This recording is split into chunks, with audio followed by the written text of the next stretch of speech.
ప్రేమగల తండ్రి, మహోన్నతుడైన దేవ, భూమి ఆకాశములకు సృష్టికర్తవైన యేసు ప్రభువా, ఈ యొక్క ఉదయకాల సమయంలో మా ప్రభు రక్షకుడు మీ ప్రియకుమారుడైన యేసు ప్రభువారి పరిశుద్ధమైన నామములో మీ నివాస స్థలమైన తేజో మహిమ నిలిచిన పరిశుద్ధ ఆలయములో చేరి నాయన మిమ్మలను పూజించటానికి, స్తుతించటానికి రాత్రంతా కాపాడి మా ఆయుష్ని మా దినాలు పొడిగించి మగిచ్చినటువంటి ఈ నూతన దినాన్ని బట్టి వందనాలు. నూతన ఆయుష్ బట్టి మేము స్తుతిస్తున్నాం. ఆయన మరి ఈ ఉదయకాల సమయంలో మా అనుదిన జీవాహారమైన నీ వాక్యం మాకు ప్రసాదించమని, ఎవరు ఏ సమస్యలు అక్కరతల్లో ఉన్నారో వారి వారి బాధలను బట్టి అక్కరతను బట్టి మీరే నీ వాక్యం మాకు దయచేయమని యేసు ప్రభు నామములో ప్రార్థిస్తున్నాము తండ్రి, ఆమేన్. పైనున్న ఆకాశమందున్న క్రిందున్న భూలోకమందున్న లేదు రక్షణ ఏ నామమున, లేదు పాప విమోచన, లేదు పాప విమోచన. పైనున్న ఆకాశమందున్న అన్ని నామములకు పైని కలదు ఉన్నతంబగు యేసుని నామం. అన్ని నామములకు పైని కలదు ఉన్నతంబగు యేసుని నామం. యేసు నామములో శక్తి గలదు, యేసు నామములో శక్తి గలదు. దోషులకు శాశ్వత ముక్తి గలదు, దోషులకు శాశ్వత ముక్తి కలదు. పైనున్న ఆకాశమందున్న అలసి సొలసిన వారికి విశ్రం, జీవము లేని వారికి జీవం. అలసి సొలసిన వారికి విశ్రం, జీవము లేని వారికి జీవం.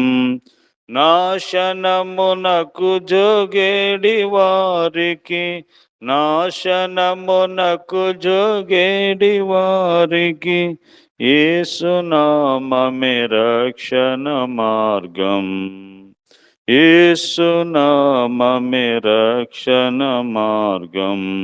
పైనున్న ఆకాశమందున్న క్రిందున్న భూలోకమందున లేదు రక్షణ ఏ నామమున, లేదు పాప విమోచన, లేదు పాప విమోచన. పైనున్న ఆకాశమందున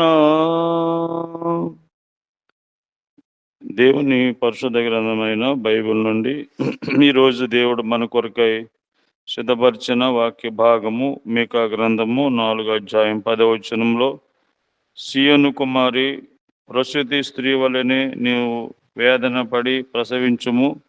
నీవు పట్టణమును విడిచి బయటకు వాసము చేతువు. బబులోను పురము వరకు నీవు వెళ్ళుదువు. అక్కడనే నీవు రక్షణ నొందుదువు. అక్కడనే యెహోవా నీ శత్రువుల చేతిలోండి నిన్ను విమోచించును. యెహోవా నీ శత్రువుల చేతిలో నుండి నిన్ను విమోచించును. శత్రువుల చేతిలో నుండి విడిపించే దేవుడు. కాబట్టి దేవుడు తన ప్రజలైన ఇశ్రాయేలు గురించి వారు చేసిన పాపమును బట్టి బబులోను అనే దేశానికి వారు చెరగొని పోతారు.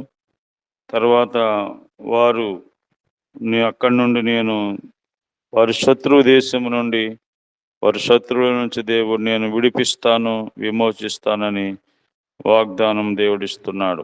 ఈ రోజున మానవ జీవితంలో మన శత్రువైన అపవాది సాతాను చేతుల నుండి మనల్ని విడిపించటానికే దేవుడు మరి ఈరోజు మనతో మాట్లాడుతున్నాడు.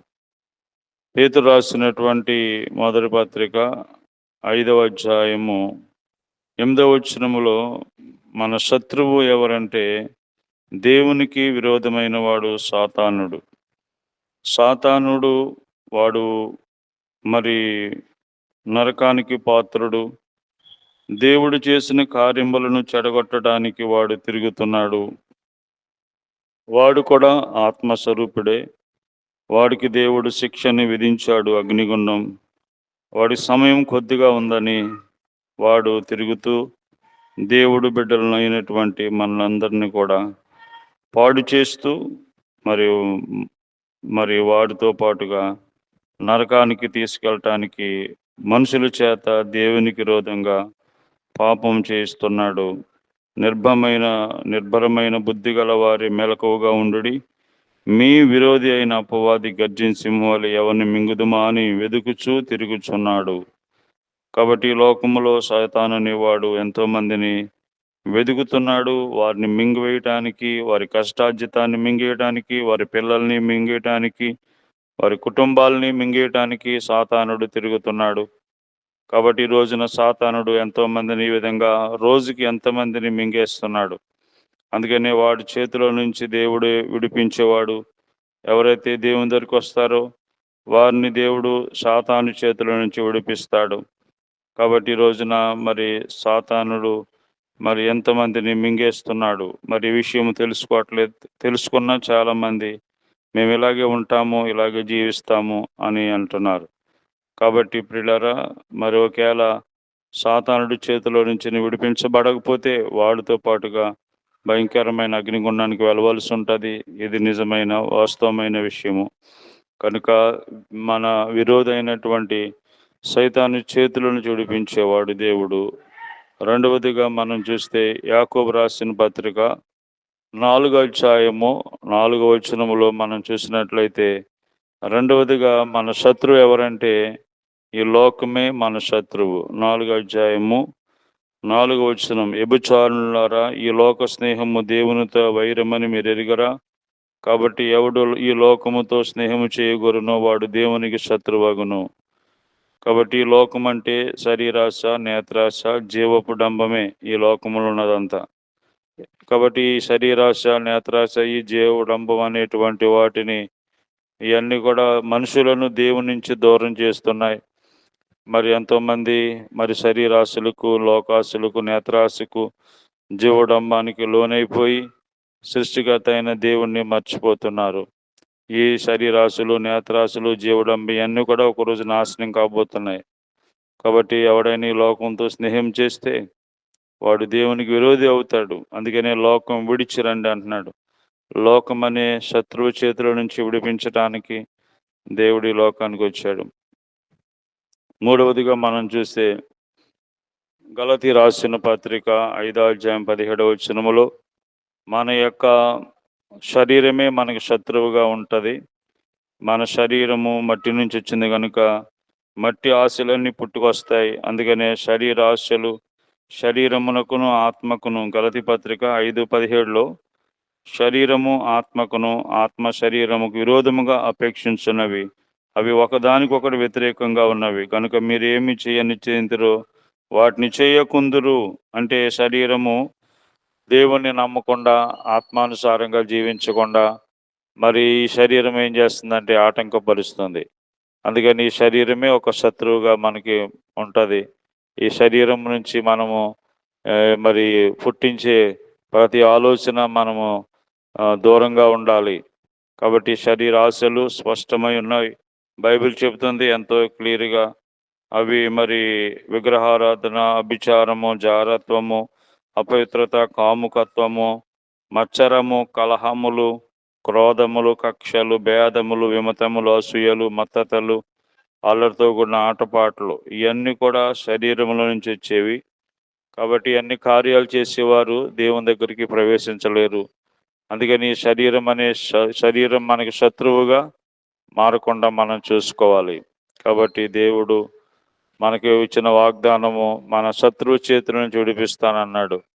ఎవరు మన శత్రువు అంటే సాతాను అనేవాడు మన శత్రువు.